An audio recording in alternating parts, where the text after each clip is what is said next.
दोस्तों डिजिटल रोज एजुकेशन के online platform पर आपका स्वागत है। देखिए अपन पिछली क्लास में 1857 की क्रांति और जो उसके दौरान हुए थे जो विद्रोह या जन विद्रोह उनको कंप्लीट कर लिए थे। आज अपन शुरू करेंगे किसान आंदोलन। ठीक है, देखिए अपन पिछली क्लास का अगर थोड़ा रिवीजन करें तो बात करते हैं अपन भरतपुर का विद्रोह पढ़े थे। ठीक है, भरतपुर में बात किए थे मेव और गुर्जर जातियों ने भरतपुर में विद्रोह किया था। ठीक है, और भरतपुर के राजा जो जसवंत सिंह थे उन्होंने मॉरिसन को, जो पॉलिटिकल एजेंट था मॉरिसन, उसको भरतपुर छोड़ने की सलाह दी थी। ठीक है, इसके बाद में अपन बात कर रहे थे अलवर का विद्रोह की। ठीक है, अलवर में जो उस समय राजा था विनय सिंह या बन्ने सिंह, ठीक है, उसका जो प्रधानमंत्री था फैजल खान, उसने विद्रोहियों का साथ दिया था और विनय सिंह ने या बन्ने सिंह ने यानी अंग्रेजों का साथ दिया था।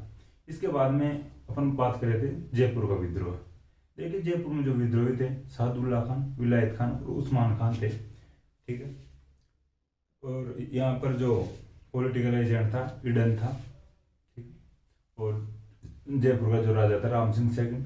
देखिए राम सिंह सेकंड ने जो अंग्रेजों के साथ दिया था और अंग्रेजों ने राम सिंह सेकंड को सितारे हिंद की उपाधि और कोटपुतली जागीर दी थी। ठीक है, ठीक, इसके बाद में अपन बात किए थे जो बीकानेर का विद्रोह की। ठीक है, बीकानेर में उस समय राजा था सरदार सिंह, और अपन बात की थी सरदार सिंह की जो अपनी रियासत से बाहर जाकर हरियाणा में जगह पड़ती है बाड़ गांव, वहां पर अंग्रेजों की सहायता की थी। ठीक है, अंग्रेजों ने सरदार सिंह को टिब्बी परगना जो हनुमानगढ़ में पड़ता है और यानी टिब्बी परगना दिया था। ठीक है, यानी उसके 41 गांव दिए थे। इसके बाद में अपन दो व्यक्तित्व की बात किए थे, अमरचंद भाटिया और तात्या टोपे। देखिए अपन अमरचंद भाटिया की बात करे थे। अमरचंद भाटिया मूल रूप से बीकानेर के थे, उनके पूर्वज थे जो ग्वालियर में चले गए थे। वो जो झांसी की रानी लक्ष्मीबाई की वित्तीय या फाइनेंशियल हेल्प करते हैं। ठीक है, वो क्रांति के दौरान जो राजस्थान के प्रथम शहीद थे जो अमरचंद भाटिया 1857 की क्रांति के दौरान जो शहीद हुए थे राजस्थान की तरफ से प्रथम शहीद थे भाई। ठीक है, इसके बाद में अपन बात किए, देखिए थोड़ा ये ध्यान रख लेना भाई, भौमासा कह रहे थे क्रांति के भौमासा अमरचंद भाटिया को कहा जाता है। इसके बाद में तात्या टोपे की बात करते हैं। सितंबर और दिसंबर 1858 में तात्या टोपे 2 बार राजस्थान में आता है। तात्या टोपे पहले जो पेशवा जो मराठा था नाना साहब, ठीक है, उनके जो सेनापति के रूप में काम किए थे, यानी सॉरी उनके जो सेना में थे। इसके बाद में वो झांसी की रानी लक्ष्मीबाई की सेना में चले जाते हैं। नाना साहब नेपाल की तरफ भाग गए थे। जो झांसी की रानी लक्ष्मीबाई शहीद होने के बाद में राजस्थान की तरफ आते हैं, लेकिन सबसे पहले भीलवाड़ा के जो मांडलगढ़ में आए थे, और इस दौरान इनका जो कुवाड़ा का युद्ध भी हुआ था। ठीक है, कोठेरी नदी के किनारे। ठीक है, इसके बाद में बात कर रहे थे अपन भाई झालावाड़ पर भी इन्होंने अधिकार कर लिया था। ठीक है, और झालावाड़ के जो राजा थे लक्ष्मण सिंह, सॉरी झालावाड़ के राजा थे पृथ्वी सिंह, जो पृथ्वी सिंह इनको 5 लाख रुपए दिए थे। हालांकि 20 लाख रुपए मांगे थे लेकिन 5 लाख रुपए दे दिए थे।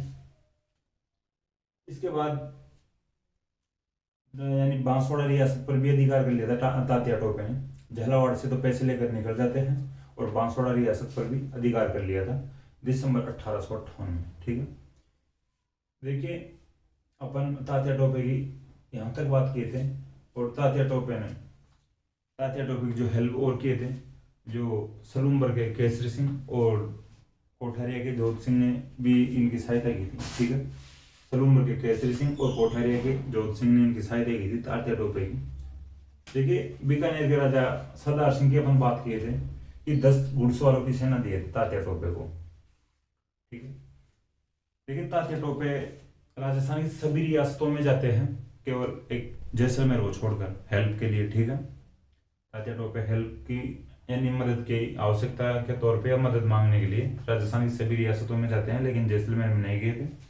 और इनका जो एक मित्र था मान सिंह, जो इनके साथ विश्वासघात करता है, इन जो छिपे होने की सूचना अंग्रेजों को देता है कि जो तात्या टोपे शिवपुरी के जंगलों में छिपा हुआ है, तो अंग्रेज इनको पकड़ लेते तात्या टोपे को और फांसी लगा देते हैं। ठीक है, 18 अप्रैल 1859 को। ठीक है, 18 अप्रैल 1859 को इनको फांसी लगा देते हैं। जो एक अंग्रेज अधिकारी था 100 वर्ष, उसने कहा था कि भाई तात्या टोपे को फांसी देना या इस प्रकार की सजा देना ब्रिटिश सरकार की एक भूल हुई है। ठीक है, तो आप ध्यान रखना। अपन यहाँ तक बात किए थे, फिर 1857 की जो क्रांति के प्रभाव देखे थे। देखिए प्रभावों में अगर बात किए थे अपन, अगर रिवीजन करें उनका भी, तो सबसे पहले बात किए थे भाई 1857 क्रांति के दौरान राजस्थान के राजाओं ने अंग्रेजों का साथ दिया था, तो अंग्रेजों ने राजाओं को सम्मानित किया था। सेकंड पढ़े थे अपन कि 1857 क्रांति के दौरान सामंतों ने विद्रोहियों का साथ दिया था, तो सामंतों को प्रभावित किया गया था अंग्रेजों द्वारा या राजाओं द्वारा। 1857 क्रांति के दौरान वैश्य वर्ग ने अंग्रेजों का साथ दिया था, तो उनको भी प्रमोट किया था या उनका भी उद्धार किया था अंग्रेजों द्वारा, उनका भी उद्धार किया गया था। ठीक है, उनका संरक्षण दिया गया था उनको। 1857 की क्रांति के बाद राजस्थान में संचार और यातायात की सुविधा का विकास हुआ था। 1857 की क्रांति के बाद में राजस्थान के राजाओं और जनता के बीच में कॉन्टैक्ट को हटाने के लिए या आपसी संबंधों को कम करने के लिए वोल्टर द्वारा 1869 में वोल्टर योजना लाई गई। यानी उस समय यानी 1870 में गवर्नर जनरल था लॉर्ड मेयो। 1872 में लॉर्ड मेयो की अंडमान निकोबार में सेलुलर जेल का निरीक्षण करते समय अफगान द्वारा छुरा मारकर हत्या कर दी गई थी, तो लॉर्ड मेयो की याद में 1875 में अजमेर में मेयो कॉलेज की स्थापना की जाती है। हालांकि स्कूल था, नाम इसका कॉलेज से है।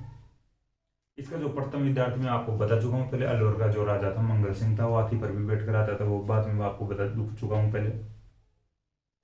ठीक है, तो वोल्टर योजना के तहत मेयो कॉलेज की स्थापना की गई थी गवर्नर जनरल लॉर्ड मेयो की याद में। ठीक है, लॉर्ड नॉर्थब्रुक 1875 में गवर्नर जनरल था। देखिए इसके बाद में अपन बात किए थे, अंग्रेजों ने राजा को संरक्षण दिया था, अयोग्य राजा को संरक्षण दिया था, तो उनकी विलासिता में वृद्धि हुई। विलासिता का खर्चा निकालने के लिए राजा, जो अयोग्य राजा थे, जनता पर अधिक टैक्स या कर बढ़ा दिया करते थे या टैक्स या कर बढ़ा दिए थे। इससे जनता को परेशानी हुई और जनता और उग्र हुई। ठीक है, और आगे किसान आंदोलन को एक प्रकार से रास्ता मिला था या मार्ग प्रशस्त हो गया था किसान आंदोलनों का। ठीक है, और जो आगे जो आंदोलन हुए थे उनके लिए 1857 की क्रांति एक प्रेरणा स्रोत का काम कर रही थी। एक बुक लिखा था प्रीचार्ड की, म्यूटिनी इन राजपूताना, तो वो उसके आप देख लेना भाई, पुस्तक का नाम और लेखक का नाम याद रख लेना। इसके बाद में आज अपन बात करते हैं राजस्थान में किसान आंदोलन।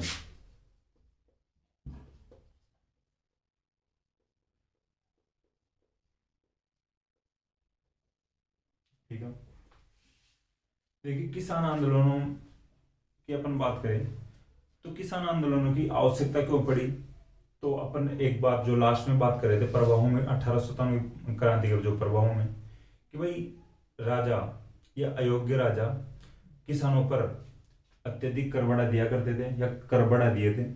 इसकी वजह से किसानों को परेशानियां हुई, फाइनेंशियल परेशानी हुई, किसानों को वित्तीय परेशानियां हुई। किसान परेशान होकर भाई विद्रोह तो करेंगे। ठीक है, तो एक प्रकार से आंदोलन शुरू हो गए थे किसानों द्वारा 1857 की क्रांति के बाद में। देखिए किसान आंदोलनों में अपन सबसे पहले पढ़ते एक बड़ा आंदोलन था बिजोली आंदोलन।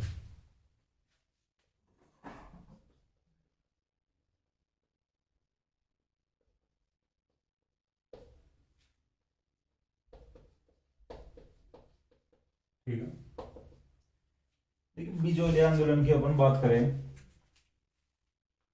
तो ये मेवाड़ में पड़ता है। ठीक है, बिजोलिया आंदोलन, जो बिजोलिया जगह पड़ती है या जागीर पड़ती है, ये मेवाड़ के प्रथम जो 16 प्रथम श्रेणी ठिकाने थे उनमें से एक है बिजोलिया। देखिए अपन मेवाड़ का इतिहास पढ़ रहे थे, उस समय पढ़े थे मेवाड़ के 16 प्रथम श्रेणी ठिकानों में से 4 उधर चुंडा को दिए गए थे, तो उनमें से एक भाई जो 16 प्रथम श्रेणी ठिकाने थे उनमें से एक बिजोलिया भी है। देखिए ये जो जागीर थी या ठिकाना था, इसका जो सामंत था अशोक परमार। देखिए अशोक परमार उत्तर प्रदेश के जो जगनेर एक जगह पड़ती थी, वहां से बुलाया गया था, ठीक है, राणा सांगा के टाइम में। राणा सांगा के टाइम में अशोक परमार,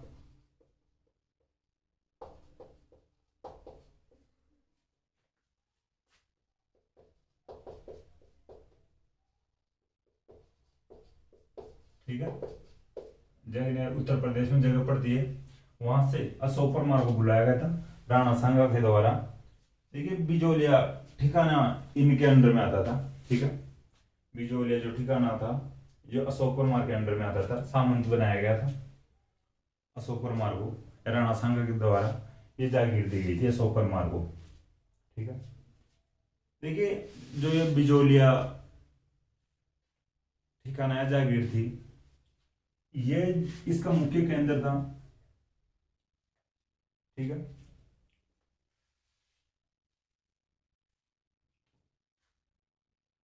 जो अशोक परमार को जो जगह दी गई थी, जो मुख्य रूप से जगह दी गई थी भाई, उसका नाम देखा जाए तो ऊपर माल था, ठीक है। ये जागीर दी गई थी राणा सांगा के द्वारा। तो इसका जो ऊपर माल का मुख्य केंद्र था बिजोलिया था, ठीक है। तो एक प्रकार से अपन देख सकते हैं भाई, राजस्थान है, राजस्थान में अलग अलग डिस्ट्रिक्ट है। तो अगर इनका मुख्य केंद्र देखा जाए राजस्थान का वर्तमान में, तो राजधानी होगी, जो कैपिटल होगी, जो जयपुर है, ठीक है। इस प्रकार से जो ऊपर माल का जो मुख्य केंद्र था, जो भाई छोटे छोटे जो और भी गांव थे, उनका जो मुख्य केंद्र था बिजोलिया था। और इस जो ऊपर माल जागीर राणा सांगा के द्वारा दी गई थी अशोक परमार को, ठीक है। देखिए अशोक परमार का नाम अपन शायद पहले भी पढ़ चुके हैं, खानवा युद्ध में। खानवा युद्ध में जो अशोक परमार ने राणा सांगा का साथ दिया था। 17 मार्च 1527 को खानवा का युद्ध हुआ था, ठीक है। 17 मार्च 1527 को खानवा का युद्ध हुआ था, उसमें अशोक परमार ने सांगा का साथ दिया था। देखिए ऊपर माल की अगर बात करें, इसका कुछ जगह पर अपने को नाम मिलता है उत्तमाद्रि, ठीक है।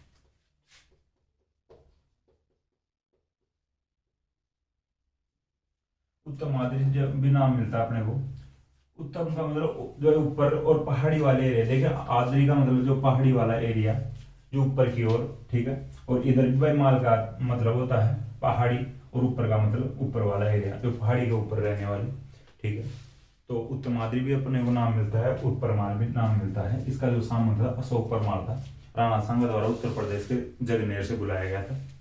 इसका मुख्य केंद्र था जो बिजोलिया था। देखिए अब किसान आंदोलन का कारण अपन देखें भाई, अब बिजोलिया की बात कर लिए, भौगोलिक स्थिति की बात कर लिए।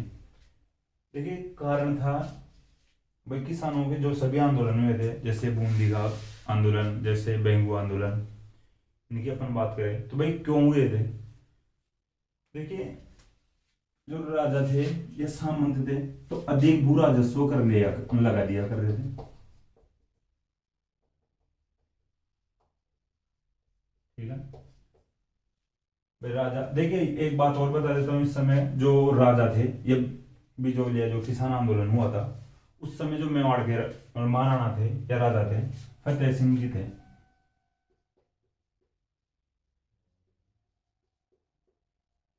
ठीक है।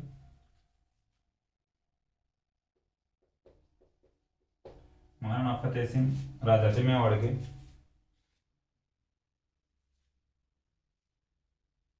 देखिए अब ये राणा है, इधर सामंत होगा जो बिजोलिया का। तो देखिए ये अधिक भू राजस्व कर ले रहे थे। और लाटा कुंता, मैं आपको बताता हूँ लाटा कुंता क्या होता है। लाटा कुंता से परेशान थे लोग, जो जनता थी बिजोलिया की, ठीक है।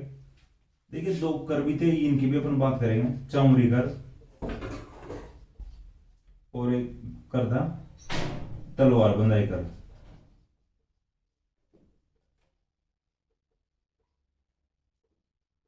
ठीक है।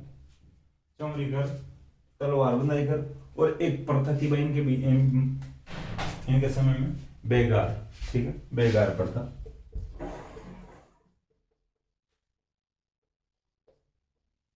देखिए अधिक बुरा, अब इनको मैं थोड़ा थोड़ा समझा देता हूँ आपको। अधिक बुरा राजस्व अगर जैसे कर लेते थे राजा, उस राजा की इनकम होती थी किसानों से कर लेना, भाई जमीन का कर लेना, ठीक है। तो राजा का भाई इनकम का सोर्स कर ही होता था उस समय। तो किसान खेती करेंगे तो राजा के पास कराएगा, टैक्स आएगा। लेकिन जो राजाओं ने, इनकी जो राजाओं की विलासिता में वृद्धि हुई और राजा किसी भी प्रकार से सामंत से ज्यादा कर लेते थे। भाई भाई सामंत के अंडर में आती थी जनता, तो सामंत को किसी प्रकार का कर राजा को देना पड़ता था या पैसे राजा को देने पड़ते थे, तो सामंत जनता के ऊपर थोप देता था उसको। तो भाई धीरे धीरे सामंत भी, यानी ये जो राजस्व करता है ये बढ़ाने लग गए थे। ठीक, ये लाठा कुंता होता है। देखिए लाठा का मतलब, लाठा और कुंता अलग अलग शब्द है। अपने गांव में होता है कूंतना, तो सब जानते हैं। लाठा का मतलब मैं बता देता हूँ, जो फसल होती है अपने, जो फसल की जो गांठें बांधी जाती है, ठीक है, जैसे अपन गाँव में बोलते पूलियां बांधते हैं, पूड़ियां, ठीक है, तो फसल की गठरियों को लाठा कहते हैं।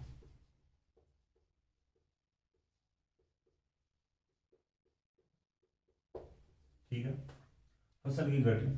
अब देखिए कुंता का मतलब ये होता है कि अनुमान लगाना, फसल का अनुमान लगाना।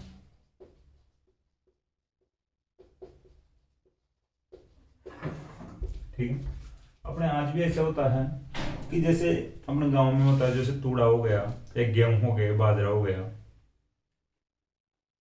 तो जैसे अपन निकला लिए, मशीन से निकलवा लिए और ढेर कर दिए। अब डायरेक्ट या तो बोरी में भर कर तोलना होगा, एक तो तोल के बेचना हो गया, वेट देख कर यानी बेचना होगा एक प्रकार से। या ज्यादातर लोग ऐसे भी कर लेते हैं, अनुमान लगा लेते हैं, भाई इसमें ये जो ढेर देख लो ये आपके सामने पड़ा है और इसमें कितना अनाज होगा, जैसे ये 100 क्विंटल है, ये 50 क्विंटल है, तो 50 क्विंटल मान के यानी लेने वाला और देने वाला दोनों राजी हो जाते हैं, आज 50 क्विंटल है, तो उसको बोलते हैं कूंतना। ठीक है, या कुंता। ठीक है, अब देखिए जब 50 क्विंटल उन्होंने मान लिया है, तो अगर 51 क्विंटल हो जाते हैं तो लेने वाले के भाग,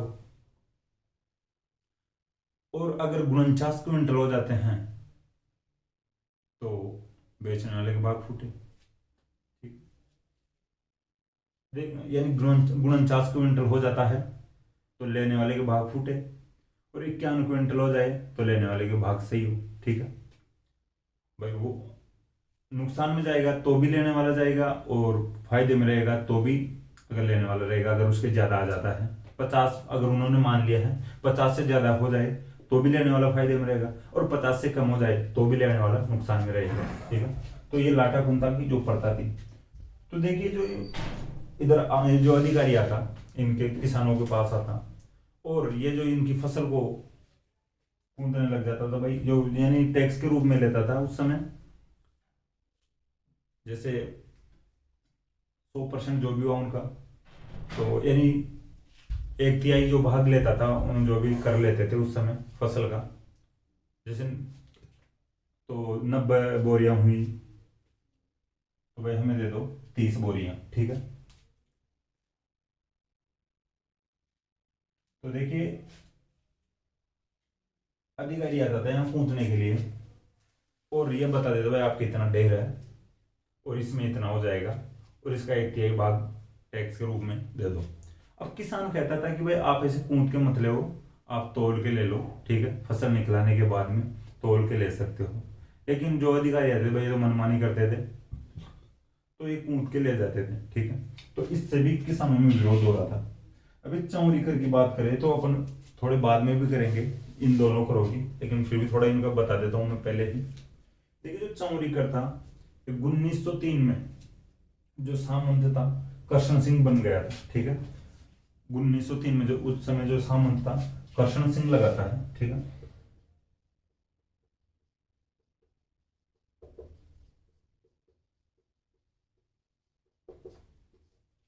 देखिए चौरीकर का मैं मतलब बताऊं, जो किसानों की जो लड़कियां थी उनकी शादी होती थी, भाई चौरी उसी को बोलते जो मंडप में बनाया जाता है और लड़की और या वर और वधू उसके फेरे लेते हैं। ठीक है, जो अग्नि के, तो उसी को चौरी बोलते हैं।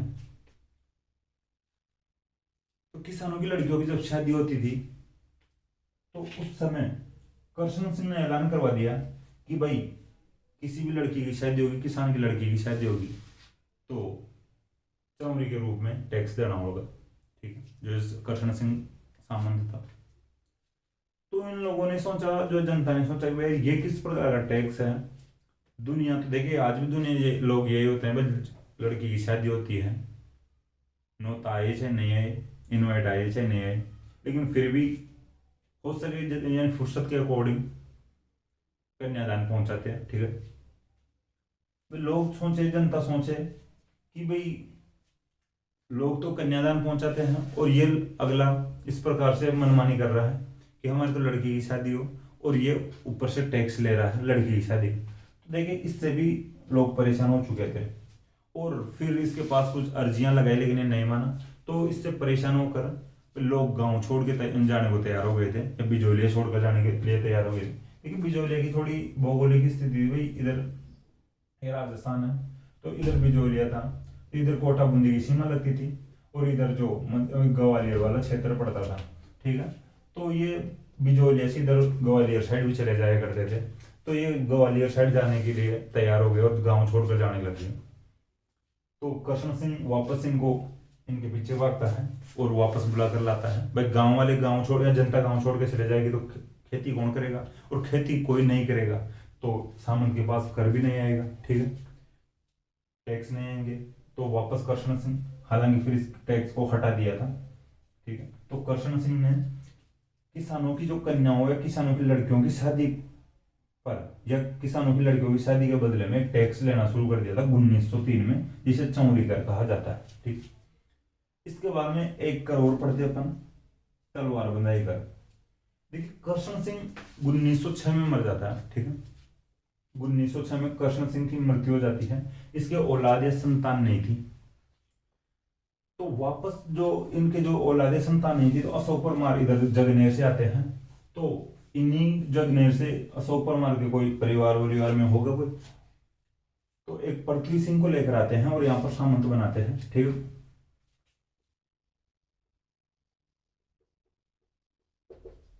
ठीक है, पृथ्वी सिंह को लेकर आते हैं, और फिर कृष्ण सिंह भाई मर जाता है, 1906 में मृत्यु हो जाती है, निसंतानी ही। तो यानी फिर पृथ्वी सिंह सामंत बनता है 1906 में। तो देखिए, जो ये तलवार बंदाई कर पृथ्वी सिंह ने शुरू किया था। ठीक है, ये जो तलवार बंदाई करता जो कृष्ण सिंह ने शुरू किया था, अब इसकी मैं बात बताऊं, जो तलवार बंदाई कर इस प्रकार का करता कि ये सामंत द्वारा राजा को दिया जाता था। ठीक है,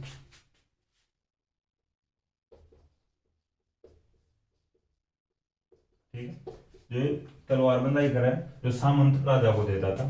देखिए, एक प्रकार से उत्तराधिकारी शुल्क था, या जागीर का नवीनीकरण का शुल्क था। ठीक है, आप नोट कर लेना, जो तलवार बंदाई कर पृथ्वी सिंह द्वारा 1906 में लागू किया गया था, ये सामंत को राजा को, सामंत के द्वारा या नए सामंत के द्वारा राजा को दिया जाता था। यह जागीर का नवीनीकरण शुल्क था। ठीक है, या नए सामंत द्वारा राजा को दिया जाता था, या उत्तराधिकार शुल्क था एक प्रकार से। ठीक है, नया सामंत गद्दी पे बैठेगा तो इसके बदले में राजा को टैक्स दिया जाएगा। तो आप ध्यान रखना, तलवार बंदाई कर और चौरी कर। देखिए, तलवार बंदाई कर उनको अलग अलग जो रियासतों में अलग अलग नाम से जाना जाता है। ठीक है, देखिए मेवाड़ में तलवार बंदाई कर के नाम से भी जाना जाता है इसको, जो तलवार बंदाई वाला करता। कैद खालसा के नाम से जाना जाता है और नजराना के नाम से जाना जाता है। ठीक है, कैद खालसा, तलवार बंदाई कर और नजराना। देखिए, मारवाड़ में हुक्मनामा और पेशकशी के नाम से जाना जाता है, हुक्मनामा और पेशकशी। ठीक है, और जैसलमेर में ये कर लिया नहीं जाता था। ठीक है, क्वेश्चन बन सकता है कि कौन सी रियासत में तलवार बंदाई कर नहीं लिया जाता था, तो जिन रियासतों में लिया जाता था उनका 3 ऑप्शन उनके आ जाएंगे, और एक ऑप्शन जैसलमेर में दे सकते हैं। ये जिन और रियासतों में किसी में नहीं लिया जाता होगा, इधर से एक दे के पूछ ले भाई, जैसे मेवाड़ पूछ ले, मारवाड़ पूछ ले, तो आपको ध्यान रखना चाहिए जैसलमेर में नहीं लिया जाता था, और मारवाड़ में जो नाम बता दिया हुक्मनामा और पेशकशी, मेवाड़ में तलवार बंदाई कर, कैद खालसा और नजराना के नाम से जाना जाता था। ठीक, देखिए अब बात करते हैं कि आगे किस प्रकार से आगे आंदोलन शुरू हुए थे, उनकी बात करते हैं। भाई ये आंदोलन जो बिजोलिया में किस प्रकार से कौन शुरू करते हैं, और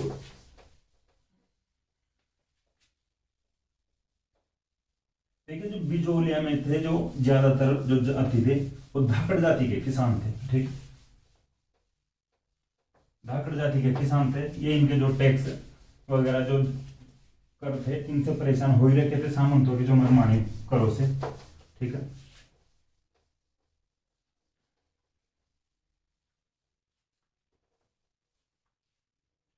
देखिए इसका जो बिजोलिया का जो किसान आंदोलन था ये 3 चरणों में चलता है।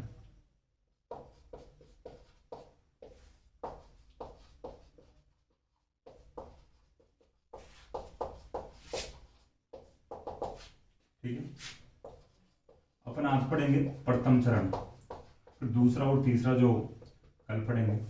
देखिए ये 3 चरणों में होता है। तो 1897 से 1915 तक प्रथम चरण रहता है इसका। ठीक है, 1897 से 1915 तक। देखिए बिजोलिया में धाकड़ किसान थे, ज्यादातर संख्या में या जनसंख्या धाकड़ किसानों की थी। देखिए एक धाकड़ किसान था गंगाराम जी। ठीक है, धाकड़ किसान थे गंगाराम जी।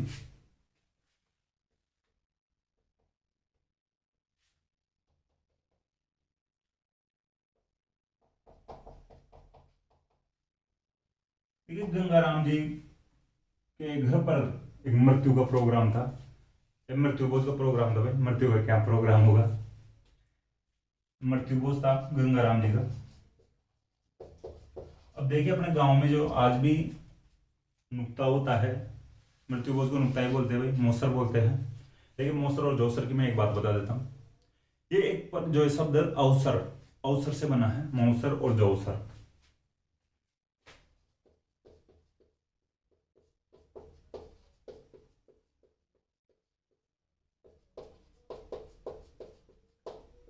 अवसर का मतलब होता है किसी प्रकार का जो प्रोग्राम या एक अवसर होता है, जैसे शादी कोई अवसर भी होते हैं।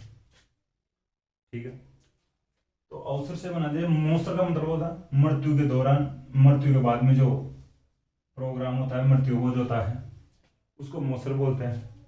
और देखिए जोसर का मतलब बताऊंगा आपको, जो आदमी खूब बूढ़ा हो गया हो, जो यानी बुढ़ापे में आ गया हो, पूरी उम्र पा लिया हो, अच्छी उम्र पा लिया हो, 80-90 क्रॉस कर लिया हो, और उसकी इच्छा हो तो मैं मेरे मृत्यु भोज को या मैं मेरे खुद के नुक्ते को मेरी आंखों से देखना चाहता हूँ। ठीक है, या उसके मन में कुछ खुरापाती चल रहा हो, मेरे जो बेटे हैं वो मेरा नुक्ता करे कि नहीं करे, मैं तो सभी के जिमा हुआ हूँ और ये पता नहीं लोगों को जिमाए कि नहीं जिमाए। तो इस प्रकार जो जीवित रहते हुए अपना मृत्यु भोज यानी स्वयं का मृत्यु भोज स्वयं के यहाँ नजरों में करना, नजरों के सामने करना, वो जोसर कहलाता है भाई। सीधी सी बात है, बंदा जीवित रहते हुए अपना मृत्यु भोज कर दे उसको जोसर कहते हैं, और मृत्यु के बाद में जो मृत्यु भोज किया जाता है उसको मौसर कहते हैं। ठीक है, तो गंगाराम जी जो धाकड़ किसान थे, इनके मृत्यु को भोज था, 2-3 हजार लोग शामिल हुए थे, सभी भाई ज्यादातर किसान थे उनमें। तो बैठे बैठे बातचीत करे भाई किस प्रकार से भाई ये जो सामंत परेशान कर रहे थे अपने को, और टैक्स पर टैक्स बढ़ाए जा रहे हैं। और देखिए मैं अभी बेगार का जो अर्थ नहीं बताया था आपको, बेगार का बता देता हूँ। बेगार का मतलब ये होता था कि भाई कोई भी जो किसान जा रहा हो सामंत के आगे से, सामंत के घर के आगे से, और उसको रोक लेना और रोक कर उससे कोई कुछ काम करवा लेना और काम के बदले में पैसे नहीं देना। ठीक है, एक प्रकार से बेगार थी, पैसे भी नहीं देते थे और मजदूरी भी करवा लेते थे, वो बेगार थी। तो जनता वैसे परेशान हो रही थी। अब आज भी यही होता है, जैसे अपने कोई चलो शादियों वगैरह में तो जो बातचीत चलती है, किसी प्रकार की बातें चलती रहती है, उनमें भी ज्यादातर ऐसी बातें चलती है। लेकिन किसी की मृत्यु हो जाती है तो बैठक होती है, जैसे तिये की बैठक है, तो वहां का माहौल थोड़ा वैसे गमगीन सा रहता है। तो उस माहौल से उसके परिवार वालों को साइड में माइंड डाइवर्ट करने के लिए इस प्रकार के जो लोग जो बाहर से आए हुए होते हैं बैठते हैं, बैठे बैठे पहले तो थोड़ा वो जो शोक व्यक्त कर लेते हैं और उसके बाद में माइंड को डाइवर्ट किया जाता है, बातें चलती है राजनीति टाइप की, वहां से बैठे बैठे ही यानी राष्ट्रपति प्रधानमंत्री तक बना देते हैं लोग। वो बनेगा, वो जीतेगा, वो हारेगा, उसके इतने वोट है, वहां से वोट कटेंगे, हालांकि उनको चाहे कुछ ही पता नहीं हो, लेकिन इस प्रकार की बातें चल जाती हैं। और जैसे फिर मृत्यु भोज का प्रोग्राम हो, खा लिया पी लिया और आराम से खाना जो भी बनाए, मिठाइयाँ बनाए, कुछ हल्की मिठाइयाँ बनाए, कोई ज़्यादा पैसे वाला होगा तो वो और भी ज़्यादा अच्छे उनसे करेगा। खाने के बाद में जो शाम को जो रात को बैठक बैठक चलती रहती है लेट तक लोगों की, बड़े लोगों की, तो उसमें जो इकट्ठे थे लोग उनमें बातें चीतें चल रही होती है, हर जगह पर होती है भाई, ये राजनीति तो बढ़ते ही चलती है।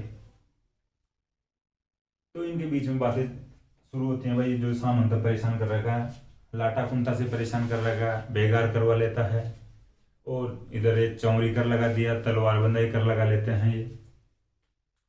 तो इनके खिलाफ कुछ किया जाए, ठीक है। तो ये वहां पर बातचीत करते हैं, ठीक है। देखिए जो ये गिरधरपुरा में था, गंगाराम जी किसान थे, इनका घर था गिरधरपुरा।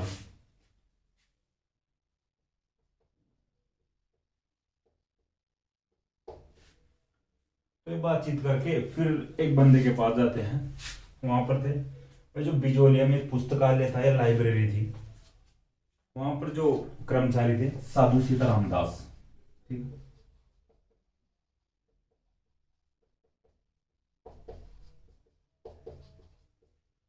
गंगाराम जी किसान जो धाकड़ किसान थे, इनके घर पर प्लानिंग तैयार होती है, ठीक है। गिरधरपुरा गांव से साधु सीताराम दास को भी बुलाते हैं। साधु सीताराम दास लाइब्रेरी में कर्मचारी थे।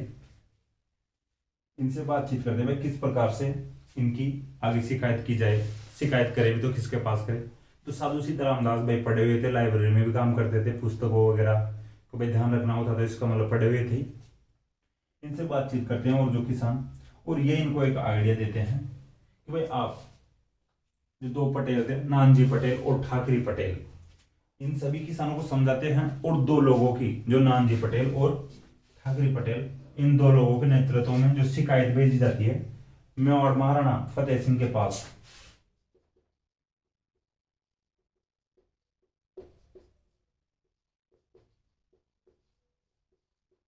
ठीक है। साधु सीताराम दास के कहने पर नानजी पटेल और ठाकरे पटेल के द्वारा मेवाड़ महाराणा फतेह सिंह के पास शिकायत भेजी जाती है, भाई आपका जो सामंत है इस प्रकार से परेशान कर रहा है, रखा है जनता को, तो उसका कुछ सॉल्यूशन किया जाए, ठीक है। नानजी पटेल और ठाकरे पटेल कुछ दिन वहां पर जाकर रुके उदयपुर में, मेवाड़ में। देखिए सीधी सी बात है भाई, डायरेक्ट राजा की ऐसे जो नॉर्मल जनता से तो कैसे मिल पाए, और जाहिर सी बात है भाई नहीं मिल पाते हैं, टाइम ही नहीं होता उनके पास। आज अपन देखिए जैसे गहलोत जी के पास चले जाए या मोदी जी के पास चले जाए, और नॉर्मल आम आदमी जाए और वो कहे कि भाई मुझे गहलोत जी से मिलना है डायरेक्ट फेस टू फेस, या मोदी जी से मिलना है, मोदी जी से दिल्ली में जाए मिलने, या गहलोत जी से जयपुर में आए, तो वो भी डायरेक्ट टाइम नहीं दे पाएंगे, ठीक है। या तो होंगे नहीं, होंगे तो उनके पास और भी कुछ टाइम होता है, या बाहर से जो मंत्री वगैरह भगा दिया करते हैं, जो कर्मचारी होते गेट कीपर होते हैं वो भगा दिया करते हैं कुछ लोगों को, जो आम आदमियों की बात तो वहां तक पहुंचने ही बहुत कम देते हैं। लेकिन ये वहां पर रुकते हैं, मेवाड़ में रुकते हैं, या जो सॉरी उदयपुर में रुकते हैं, राजा के जो महल के बाहर में कहीं पे भी रुके, रूम लिया होगा या वहीं पे बैठ गए होंगे। हालांकि मिलकर आए थे, ठीक है, फतेह सिंह जी से नानजी पटेल और ठाकरे पटेल, और इसी शिकायत देकर आए थे। लेकिन जो फतेह सिंह जी डायरेक्ट कार्रवाई तो कैसे करें भाई, ऐसे हर कोई आम आदमी लेकर पहुंचे शिकायत, तो उसके कहने पे कार्रवाई थोड़ी नहीं कर सकते सामंत पर। जैसे आज भी अगर गहलोत जी के पास ही पहुंच जाओ कोई शिकायत लेकर कोई विधायक की, तो ऐसे डायरेक्ट कार्रवाई थोड़ी नहीं करता है। तो वो गहलोत जी बात करेंगे, जो विधायकों से बात करेंगे भाई क्या, और विधायकों में उनके भी जो अंडर में जैसे सामंत थे, जैसे सरपंच वगैरह हो गए, तो विधायक सरपंच से बातचीत करेंगे वहाँ के। तो इस प्रकार से जो फतेह सिंह जी डायरेक्ट तो कार्रवाई नहीं करते, लेकिन एक जांच अधिकारी, जांच कमेटी बैठाई गई थी, ठीक है, जांच के लिए कमेटी बैठाई गई थी फतेह सिंह के द्वारा। जो एक अधिकारी था या मंत्री था राजा फतेह सिंह जी का, हामिद, ठीक है, हामिद नामक जांच अधिकारी के नेतृत्व में एक कमेटी बनाएगी।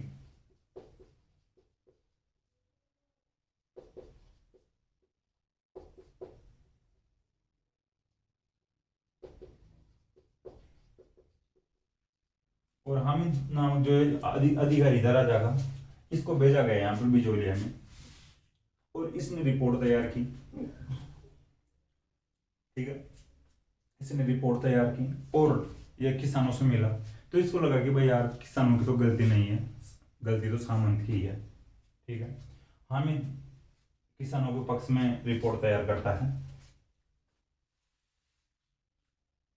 देखिए वापस राजा को जाकर पूरी रिपोर्ट बताता है, भाई ये स्थिति थी हम वहां पर। देखिए अब पूर्ण रूप से सफलता तो नहीं मिल पाई थी भाई, जो बिजोरिया वाले जो शुरुआत में जो किसान थे इनको पूर्ण रूप से सफलता नहीं मिल पाती है। राजा के पास शिकायत पहुंच जाती है। करशन सिंह को इधर पता चल भी जाता है। ठीक है।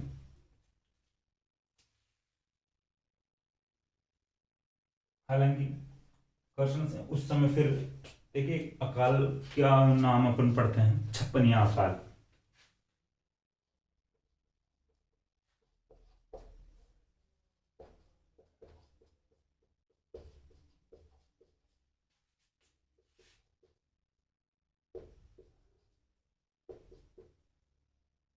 ठीक है। 1899 में पढ़ा था। जो विक्रमी संवत की अगर बात करें तो देखिए 1956 में पढ़ा था ये जो अकाल था। विक्रमी संवत की बात करें तो 1956 में अपन बात कर चुके हैं पहले। ठीक है। विक्रमी संवत और ईस्वी संवत जो क्या होता है, ईस्वी सन और विक्रमी संवत क्या होता है, तो 1899 में पढ़ा था। देखिए अब जो करशन सिंह था ये पूरे पहले टैक्स लगा चुका था, पहले जो भी कुछ जो इनके टैक्स थे, और जो पृथ्वी सिंह भी थे। देखिए इनके जो टैक्स जो कर थे इनसे परेशान हो रखी थी वैसे जनता। फिर आगे धीरे धीरे चलकर जो ये अकाल पड़ा, अकाल से जो प्रभावित लोग आगे आने वाले समय तक आगे खूब समय तक प्रभावित रहते हैं। जैसे कोविड अपने अभी आया था, कोविड की जो मार है लोगों पर अभी भी पड़ी हुई है। गरीब तबके के लोग हैं मारे गए, बहुत भयंकर मार हुई है उनकी। ठीक है। तो इस प्रकार तो 1903 आते आते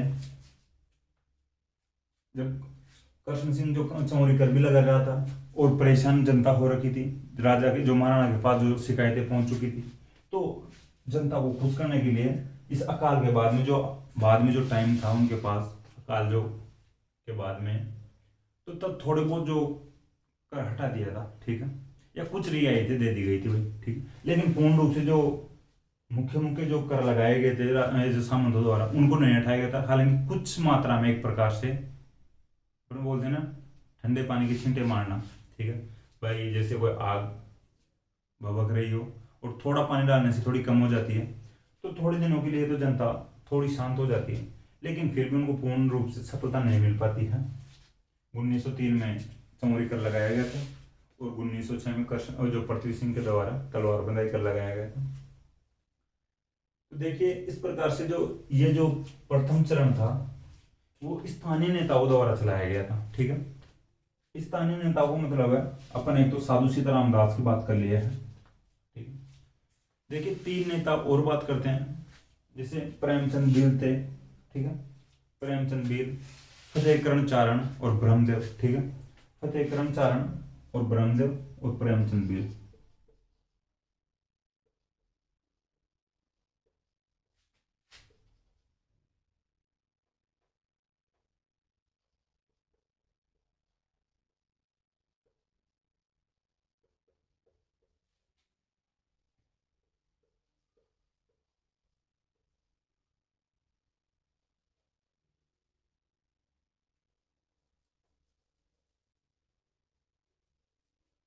ठीक है।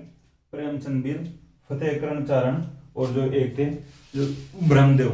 देखिए जो प्रेमचंद बीर थे उनको देखिए, जो फतेहकरण चारण और जो ब्रह्मदेव थे उनको भी देखिए बिजोलिया से निष्कासित कर दिया गया था। ठीक है। ब्रह्मदेव को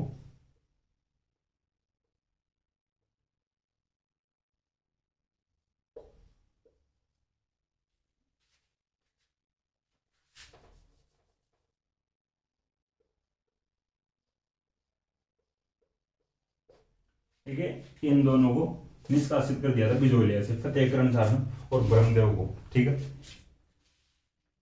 हम उनके द्वारा भाई आप ज्यादा फड़फड़ा रहे हो और आपको निष्कासित किया जाता है और प्रेमचंद बिल को भी फटकारा गया था सामंत के द्वारा। तो इस प्रकार अपन बात करते हैं भाई जो प्रथम चरण की।